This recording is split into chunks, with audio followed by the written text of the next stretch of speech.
oleh orang-orang kelompok tertentu menzalimi manusia. Wa yabghuna fil ardi bighairil haq, mereka mengharapkan dunia, mencari dunia dengan cara yang enggak benar. Yabghuna fil ardi bighairil haq, mencari dunia dengan cara yang enggak benar.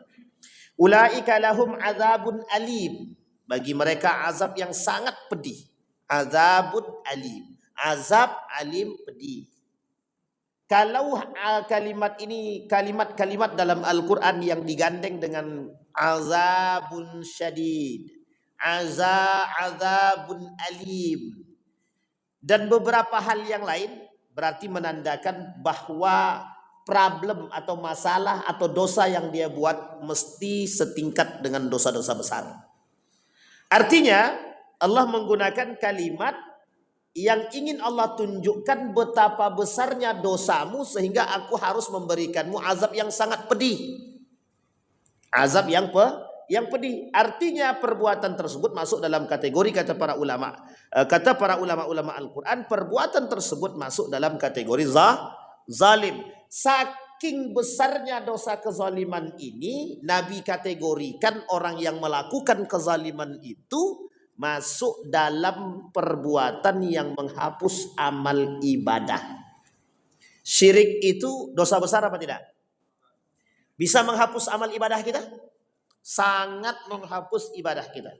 Bahkan orang yang melakukan perbuatan syirik terjerumus dalam kekufuran. Kafir tidak, tapi dia kufur. Sama, orang yang melakukan kezaliman setingkat dengan orang yang melakukan kesyirikan. Artinya dia bisa terjerumus dan terjebak dalam kekufuran. Kufur menghapus dosa-dosa, menghapus pahala-pahala amal-amal baik kita yang pernah kita buat.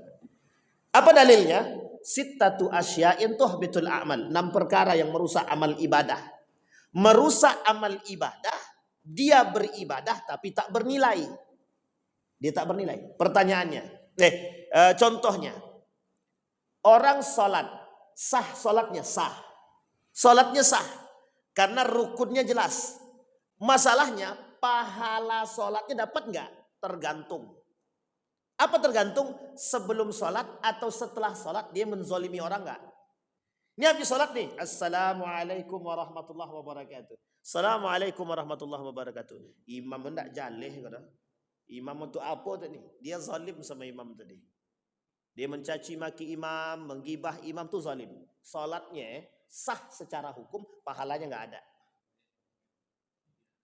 Itu baru selesai salat.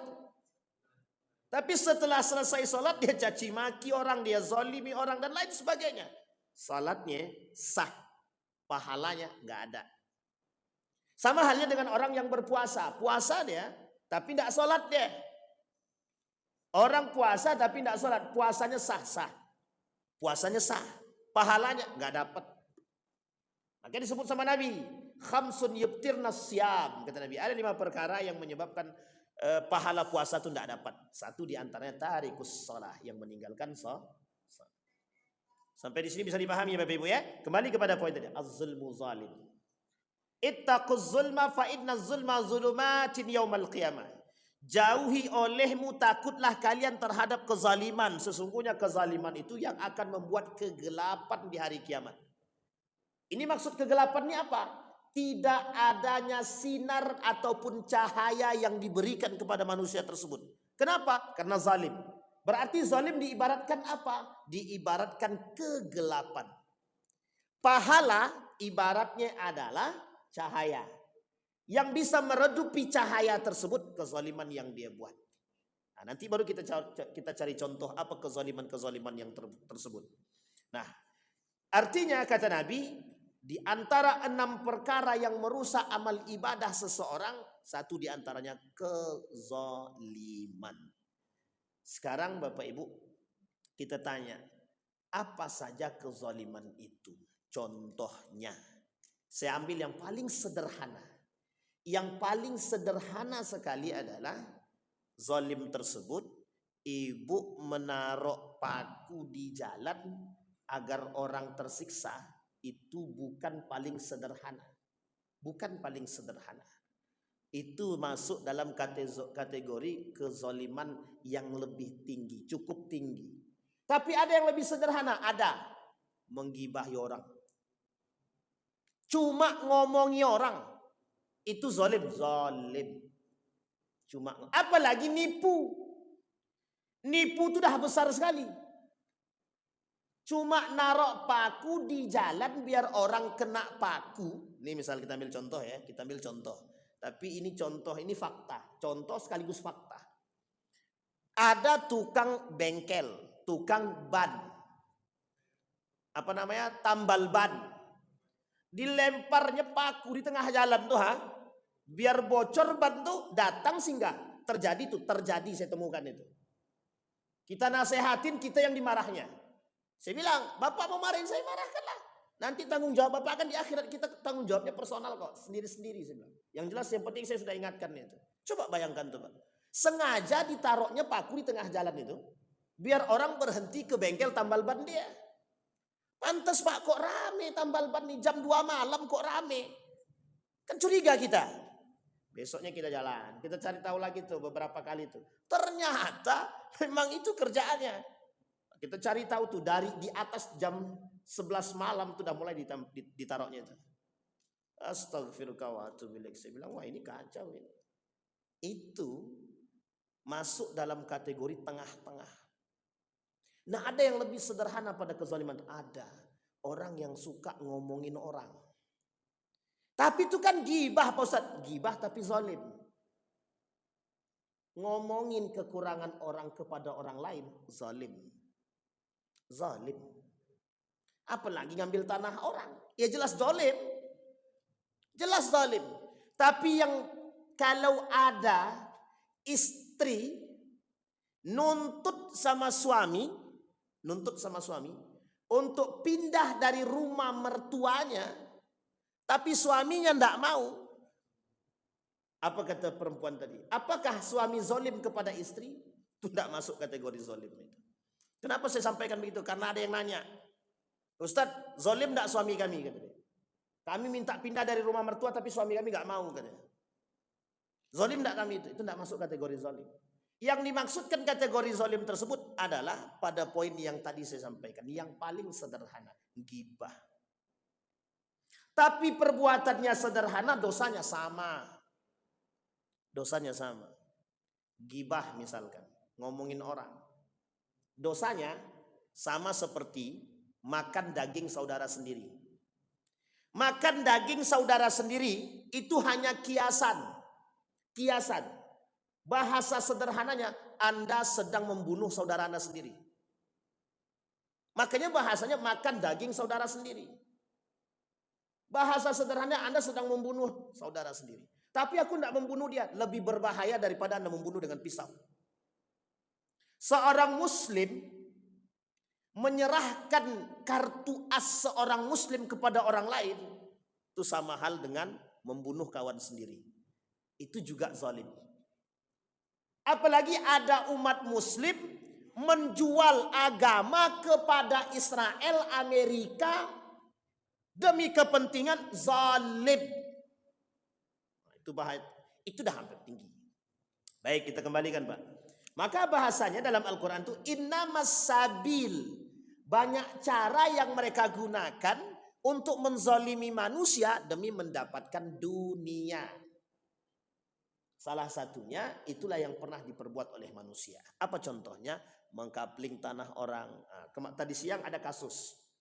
Ada kasus seorang, pokoknya ada kasus seseorang ingin membuat surat tanah dia dari SKGR menjadi sertifikat.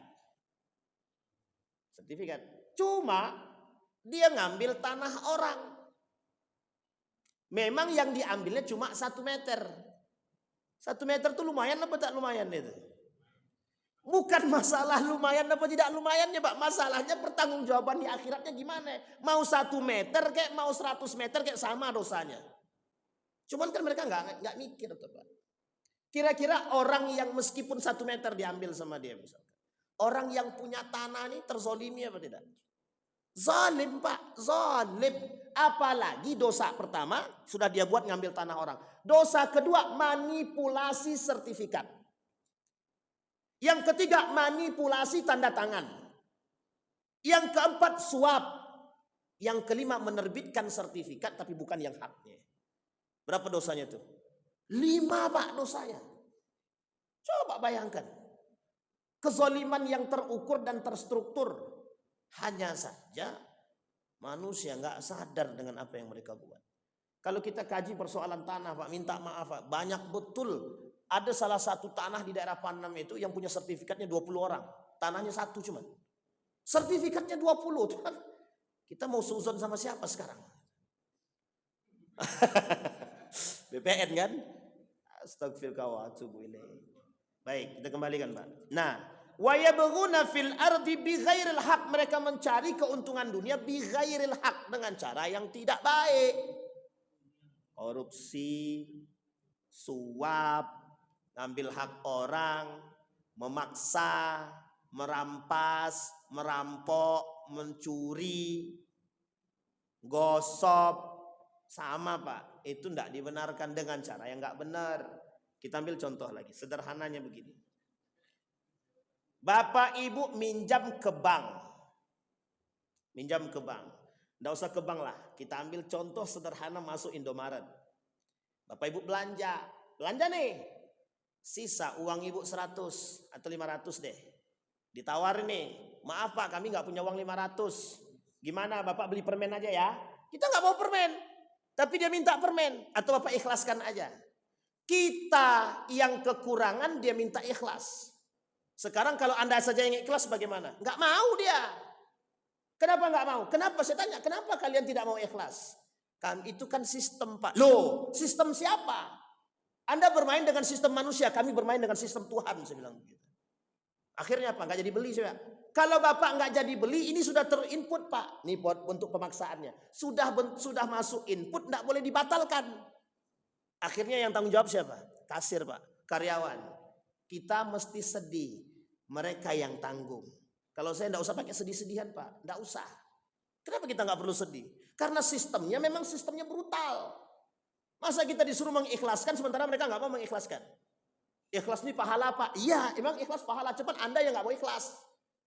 Itu satu. Yang kedua, terkadang mohon maaf kezaliman yang lain. Kita diminta 500 ikhlaskan, oke kita ikhlas. Atau masukkan Pak, masukkan dalam apa namanya itu? Donasi.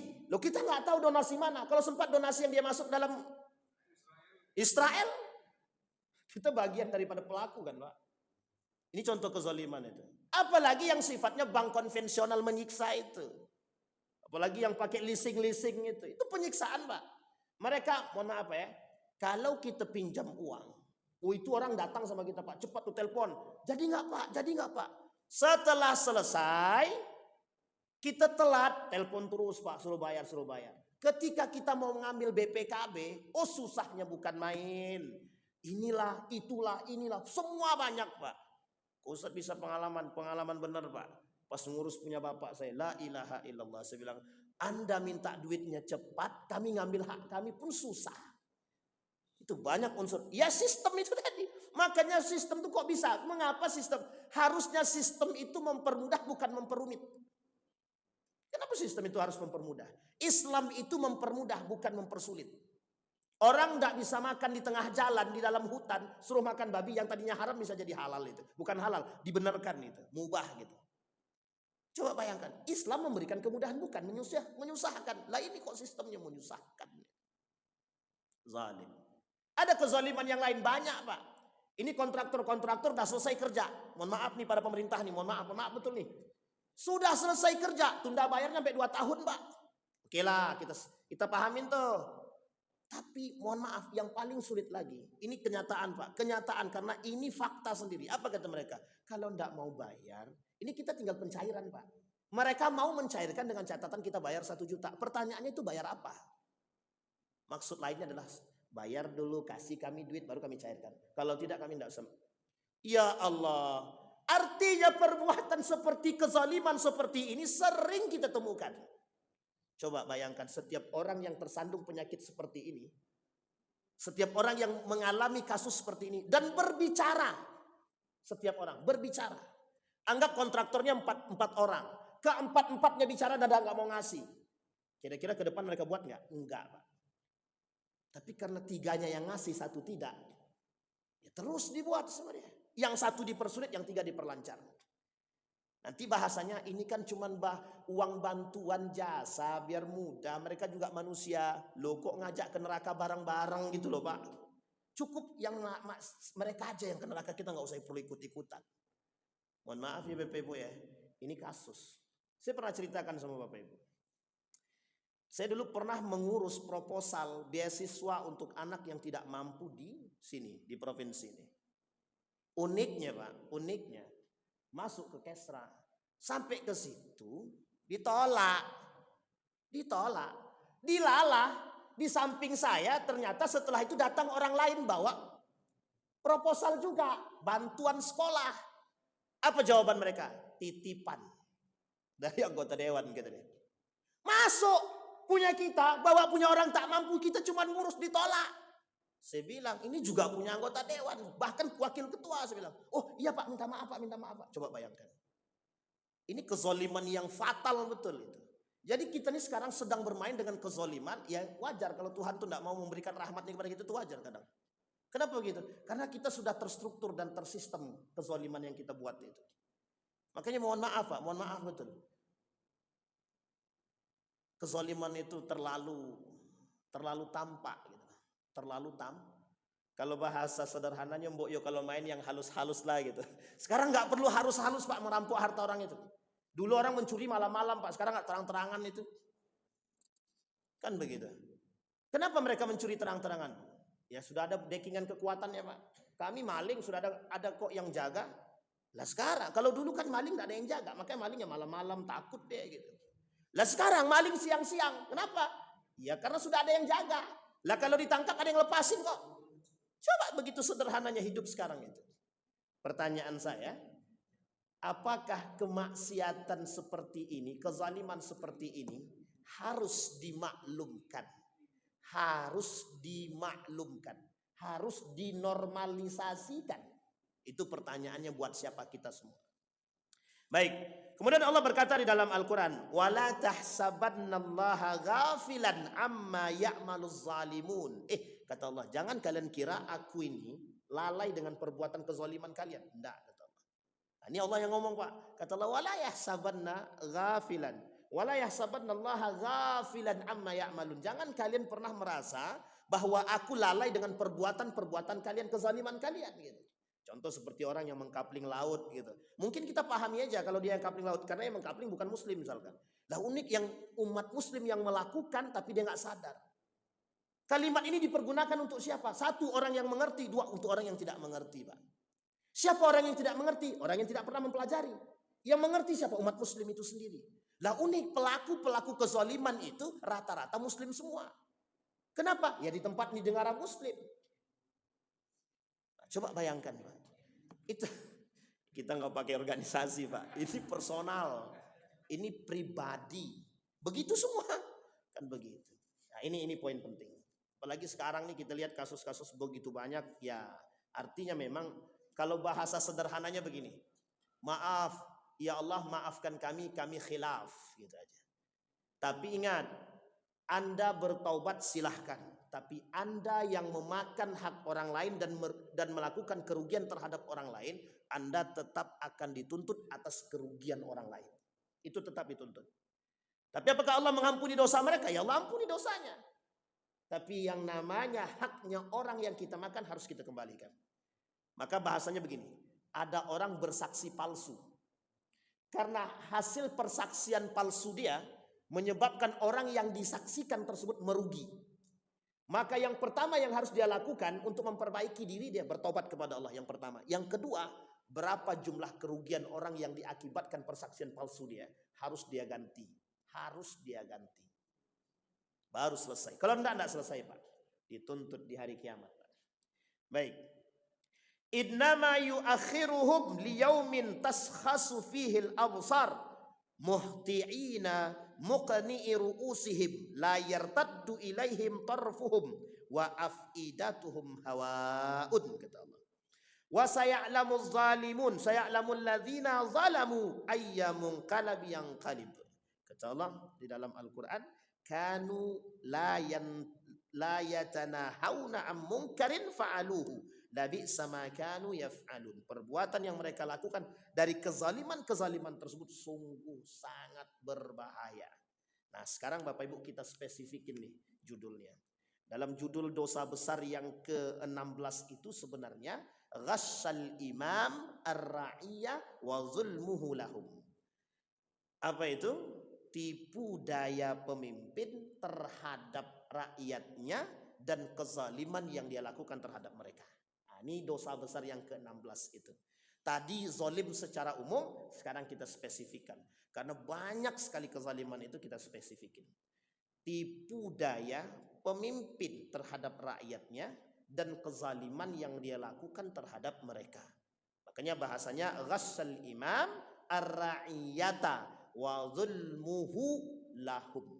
Sekarang kita coba lihat apa kezaliman yang dilakukan oleh seorang pemimpin terhadap rakyatnya. Satu, menipu. Kullukum ra'in wa kullukum mas'ulun an ra'iyatihi. Setiap orang pemimpin, setiap orang di antara kalian adalah pemimpin, dan pemimpin ini wajib memberikan apa? Memberikan kebutuhan rakyatnya apa yang mereka butuhkan. Itulah yang disebut dengan tanggung jawab. Saya akhir-akhir ini sering mengikuti beberapa ada 2 orang gubernur di Indonesia ini yang cukup, saya tengok agak cukup bagus begitu geraknya Pak dan programnya Pak. Salah satunya Bengkulu. Dia punya gerakan setiap kelurahan punya satu mobil ambulans. Satu ketika rakyatnya ini ada salah seorang rakyatnya, masyarakatnya itu ingin melahirkan tapi nggak punya duit. Dia buat voice note, dia berikan kepada rumah sakit, mana rumah sakit yang Anda mau masuki katanya. Dia bilang sama masyarakatnya, mana rumah sakit yang Anda mau masuki. Bawa voice note saya nih. Jadi tengah malam jam 11 itu ditelepon, dibawa Pak, dibawa keliling rumah sakit. Ada beberapa rumah sakit menolak, langsung ditelepon sama dia Pak. Langsung ditelepon langsung sama gubernurnya. Kata rumah sakitnya harus ada BPJS, diteleponnya. Langsung diteleponnya kepala BPJS-nya, suruh urus langsung. Hari itu juga terus jadi. Pokoknya bagaimana caranya? Ditelepon sama dia, rumah sakit jangan coba-coba mempersulit rakyat saya. Begitu kan Pak? Wah ini bagus. Jadi tengah malam jam 11 bagus tuh. Kalau kita punya call center gitu ya, call center. Jadi gubernur call center gitu. Itu bagus Pak. Artinya apa? Aduan masyarakat sampai. Nah ini mungkin sebagian daripada yang lain. Sama halnya yang dilakukan oleh Umar bin Khattab. Seorang anak perempuan yang tidak mau mencampuri susu sapi apa keledai itu dengan air. Padahal ibunya bilang, kata ibunya, campur aja nak. Campur aja susu keledai itu dengan air biar kita bisa dapat banyak. Kata anaknya nggak mau. Umar bin Khattab ada di situ. Berpakaian pakaian biasa biar orang nggak tahu kalau dia Amirul Mukminin. Karena waktu itu kan kita nggak bisa lihat Amirul Mukminin itu siapa. Orang nggak kenal, nggak ada TikTok, nggak ada Instagram. Yang boro-boro Instagram, TikTok, video yang nggak ada gitu. Jangankan itu, HP pun nggak punya kan gitu. Sehingga orang nggak kenal siapa pemimpin. Kalau sekarang kita mau nyamar seperti apa ya wajah kita udah kelihatan kan begitu. Akhirnya apa yang dilakukan? Umar bin Khattab mendengarkan langsung. Dia tahu mana jamaah, di mana masyarakat yang melakukan penipuan, tipu daya segala macam. Akhirnya apa yang dilakukan? Ternyata anak ini nggak mau. Apapun yang dikatakan ibunya dia nggak mau. Akhirnya anak ini kokoh dengan keimanan dia. Apa kata Umar bin Khattab kepada sekretarisnya? Cari tahu siapa anak ini, apakah sudah menikah atau belum. Akan aku nikahkan kelak dengan anakku, kata dia. Coba bayang. Kelak menjadi dari keturunan mereka lahir seorang tokoh yang bernama Umar bin Abdul Aziz. Coba bayangkan. Nah, ini kita butuh yang begitu sekarang Pak. Kita butuh yang begitu. Gitu. Kata Umar bin Khattab, ketika Umar bin Khattab di akhir kepemimpinannya, Umar bin Khattab bilang, dipanggilnya sahabat-sahabat Nabi. 6 orang sahabat Nabi yang dipanggil oleh Umar bin Khattab. Tolong kalian segerakan cari pengganti diriku. Oleh 6 sahabat Nabi dipanggil Abdullah bin Umar. Anaknya Umar bin Khattab. Langsung dibentak sama Umar bin Khattab. Kata Umar bin Khattab, jangan coba-coba kalian masukkan keluargaku, kata dia. Cukup aku yang kena fitnah, kata dia. Nah, kalau sekarang enggak, Pak. Siapa yang mau kita masukkan? Anakku, cucuku, cicitku. Ya, lengkap itu, Pak. Menantu, semua masuk itu. Dan ini terjadi. Kasus ini pernah terjadi pada masa Muawiyah bin Abi Sufyan yang mengingkari perjanjian bersama Al Hasan anaknya Ali bin Abi Thalib. Kembalikan, Pak, kita kembalikan kepada poin kita tadi. Nah, maka apa tipu daya seorang pemimpin? Mohon maaf, Pak, mohon maaf. Dusta. Hati-hati. Dustanya seorang pemimpin ini berdampak besar kepada rakyatnya. Ketika pemilihan, pokoknya kita perjuangkan suara rakyat. Ini namanya menjual suara rakyat. Menjual. Wallahi, kita akan prioritaskan rakyat-rakyat yang nggak mampu. Hati-hati kalau berbicara. Maka mohon maaf, Pak, sebenarnya para pemimpin-pemimpin itu tidak perlu mereka berjanji, tidak perlu, Pak. Khawatir mereka mengingkar janji, Pak. Kalau sempat mereka nggak bisa menunaikan janji-janji mereka, itu masalah itu, Pak. Masalah betul itu. Apalagi mereka berjanji dengan sumpah. Wallahi besok kami akan tuntaskan. Kalau dia mati, nah, itu kan mati lain cerita, Pak Ustadz. Benar, masalahnya terikat dengan janji. Ya kalau orang setelahnya mampu melaksanakan, kalau tidak, nah, ini hati-hati dengan janji. Dan sumpah, apalagi kita harus bersumpah. Baik, apa kezaliman yang lain? Ada kezaliman? Ada, Pak, kezaliman yang lain. Kezaliman yang paling besar, yang menampakkan indikasi kehancuran. Mengambil pajak. Kata Ibnu Khaldun, kalau satu negara sudah mengambil pajak daripada rakyatnya, itu pertanda negara itu mau bangkrut. Pertanda negara itu mau. Itu yang ngomong bukan saya, Pak, Ibnu Khaldun. Yang kedua, kezaliman yang kedua yang dilakukan oleh kezaliman selanjutnya. Kata Umar bin Khattab. Apa kata Umar bin Khattab? Kalau pemimpin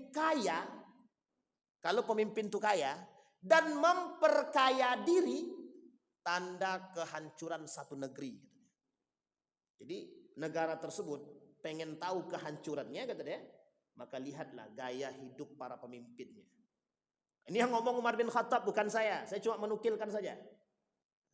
Kenapa karakternya seperti itu? Hubbud dunia, cinta terhadap dunia. Pertanyaannya, mereka memperkaya diri dengan apa? Dari apa? Dari gaji kah? Dari proyek kah? Dari hasil korupsi kah? Atau dari apa? Ini pertanyaan. Ketika Harun ar-Rasyid jalannya Harun ar-Rasyid sedang jalan, melintasi kuburan. Ketika sedang melintasi kuburan, oleh Harun ar-Rasyid nampak seorang pemuda yang gila. Pemuda itu bilang, Harun, Majnun, kata dia. Coba bilang, Pak, ada enggak yang berani bilang, Presiden gila, gitu. Nah, ini pada masa Harun ar-Rasyid ada seorang yang Majnun, orang ini dianggap gila, mengatakan Harun ar-Rasyid gila ketika sedang melintasi kuburan. Apa kata pemuda tersebut? Harun ar-Rasyid gila, Anda gila, kata dia. Kemudian Harun ar-Rasyid cuma bisa tertawa saja. Dan kemudian kata Harun ar-Rasyid, yang gila itu Anda. Dijawab sama dia, tidak, yang gila itu Anda, kata dia. Coba bayangkan. Apa kata pemuda tersebut? Aku bertanya kepada orang-orang yang ada di kuburan ini, tak ada satupun yang menjawab. Tertawa Harun ar-Rasyid, Pak. Tertawa Harun ar-Rasyid. Itu menunjukkan bahwa Anda gila, kata Harun ar-Rasyid. Orang yang tadi dibilang gila, yang orang gila yang dianggap gila ini, dengan santai dia jawab begini. Aku tanya sama mereka-mereka yang pernah ada di dalam kuburan ini, yang dulunya menjadi pemimpin, mana kekayaanmu, mana hartamu, mana bangunanmu, kenapa kau tak bawa? Begitu, Pak. Harun ar-Rasyid yang seketika mengejek orang gila, diam, Pak, diam. Apa kata yang gila tadi kepada Harun ar-Rasyid? Anda perkaya dirimu, Anda baguskan bangunanmu, Anda perkaya prajuritmu, Anda perkaya para gubernur-gubernurmu, Anda berikan kemewahan kepada mereka. Kelak mati tak satu pun yang kalian bawa. Seperti yang aku tanyakan kepada mereka, mana kekayaan mereka? Seketika Pak Harun ar-Rasyid yang tadinya di atas kuda turun, Pak. Turun. Diam, Pak. Datang pengawalnya ingin menangkap pemuda tersebut. Kata Harun ar-Rasyid, tidak. Apa yang dia katakan benar. yang dikatakan oleh dia benar. Coba bayangkan. Harun al-Rasyid Pak menerima nasihat, dikritik di depan umum, mau diterima. Yang kita khawatirkan ada pemimpin dikritik di depan umum, yang mengkritik ditangkap. Gitu. Ini kita khawatir Pak, kalaupun ada, tapi mudah-mudahan nggak ada Pak. Sampai di sini paham Pak. Apa kata Harun al-Rasyid? Mendengarkan penjelasan yang dikatakan oleh pemuda yang dianggap gila tadi. Harun al-Rasyid bilang, orang ini nggak gila, tidak gila. Maka apa kata Harun al-Rasyid? Apa yang engkau inginkan, aku berikan. Ditawarkanlah pemuda tersebut menjadi penasehat kerajaan. Dan ditawarkan apa yang kau inginkan. Dijawab sama dia. Saya ada 3 permintaan. Yang saya ingat saja Pak. Salah satu di antaranya. Apa kata dia?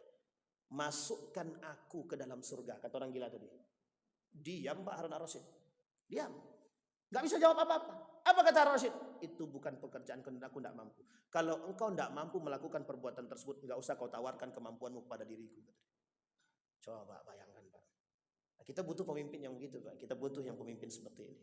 Alhamdulillah kita punya pemimpin-pemimpin yang mulai dekat dengan Allah, dekat dengan para ulama, tidak mendiskreditkan, pengertian terhadap agama. Yang kayak gini ini penting gitu. Takut. Ini enggak. Tarik pajak sebesar-besarnya 300% kata dia. Habis Pak. Pajak apa tuh 300% itu? Pajak bumi bangunan kan gitu. PBB, tapi mudah-mudahan itu tak terjadi lah. Baik, sampai di sini paham ya.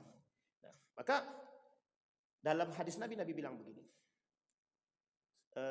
Sittatun yadkhulun nar qabla al-hisab. Ada 6 golongan yang masuk neraka sebelum dihisab. Jadi nggak perlu dihisab langsung masukkan ke neraka gitu. 6 golongan. Hadis ini memang lemah gitu. Satu di antaranya sultan dan jur, pemimpin yang zalim. Pemimpin yang zalim. Dalam hadis yang lain Nabi bilang begini. Jadi ada interaksi Nabi dengan iblis. Kata Nabi, man rufaqa'uka min ummati, kata Nabi, yaumal qiyamah. Siapa teman-temanmu, kata Nabi sama iblis, kelak di hari kiamat. Kata iblis jawab, hum asyarah. Mereka ada 10, kata dia. Nah, satu aja kita ambil Pak. 10 itu banyak, satu aja kita ambil. Apa kata iblis? Salah satunya, sultanun jur, pemimpin yang zalim. Nah, sekarang Bapak Ibu, karakter atau kriteria pemimpin yang zalim itu disampaikan oleh Hasan al-Basri. Kata Hasan al-Basri, pemimpin yang zalim itu, mereka yang diberikan mansibah, kedudukan, yadribuna bihin nas. Tapi mereka gunakan untuk menyiksa rakyatnya. Sekarang saya tanya Bapak Ibu, bagaimana cara pemerintah menyiksa rakyatnya? Menaikkan pajak. Yang kedua, mengambil harta mereka dengan cara paksa. Yang ketiga, bagaimana cara mereka mengambil harta mereka dengan cara paksa itu? Dibuat kebijakan. Apapun kebijakannya, kebijakan yang menguntungkan pemerintah tapi tidak menguntungkan rakyat. Itu bagian Pak. Bagian. Hati-hati. Hati-hati. Maka mengambil kebijakan ini perlu memahami sesuatu Pak. Perlu, sangat perlu sekali. Mohon maaf Pak, mengambil kebijakan perlu menghadirkan orang yang mengerti. Satu. Yang kedua, perlu adanya pemuka agama yang mengerti. Ini tidak ngambil kebijakan sesuai dengan hawa nafsu. Selesai Pak. Selesai. Kalau kita mengambil kebijakan dengan nafsu sesuai dengan kepentingan kita, selesai Pak. Makanya mohon maaf Pak, mohon maaf. Campur tangan partai itu terhadap pengambilan kebijakan itu bermasalah Pak.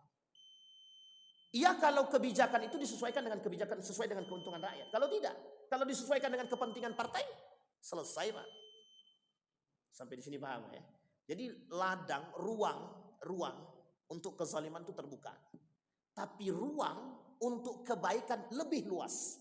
Sekarang tinggal kita pilih. Mau mengambil ruang untuk kepentingan atau ruang untuk kesejahteraan. Itu yang paling penting. Nah, itu kezaliman. Maka kita butuh pemimpin-pemimpin yang mengetahui. Yang paling penting. Itu yang paling penting. Nah, kemudian Bapak Ibu, apa kezaliman yang lain yang dilakukan? Yang dilakukan oleh para pemimpin-pemimpin itu. Banyak Bapak Ibu. Selain daripada menindas. Selain daripada mereka korupsi. Itu zalim Pak, zalim. Korupsi itu zalim. Yang ketiga, mohon maaf, membeli hukum. Jangan mentang-mentang kita pemimpin, kita bisa membeli hukum sesuka hati kita. Makanya mohon maaf, bahasa sekarang ini sudah sebegitu tenarnya tagline itu. Apa tagline-nya itu? Orang kaya bisa beli hukum, orang miskin tidak bisa beli hukum. Coba bayangkan. Kalau sempat tagline ini Pak, merajalela dan mendunia, betapa malunya kita. Yang membuat kita lebih malu lagi, kita yang melakukan mengerti agama. Kalau mereka tidak mengerti agama, mungkin masih ada ruang Pak. Tapi kalau mereka yang melakukan adalah mereka yang mengerti agama. Pertanyaannya, yang menjadi rusak apa? Meskipun sebenarnya itu oknum, tapi sorotannya adalah agama. Maka Bapak Ibu sekalian yang berbahagia, poin kita adalah tipu daya yang dilakukan oleh pemimpin terhadap rakyatnya dan kezalimannya.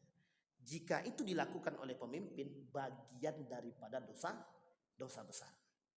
Dan ingat Bapak Ibu, pemimpin yang zalim masuk neraka tanpa hisab.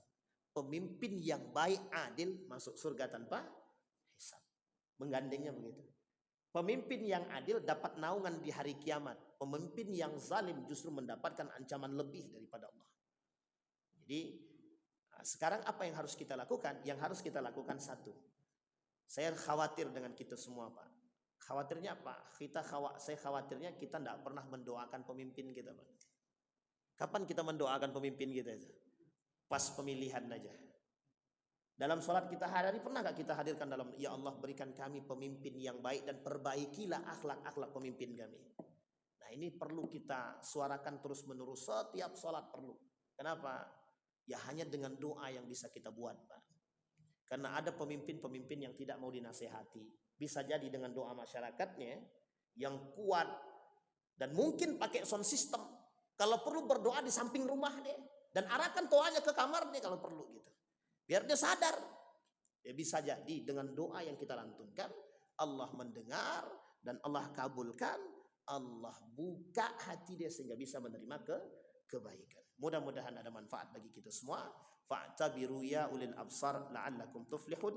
Assalamualaikum warahmatullahi wabarakatuh.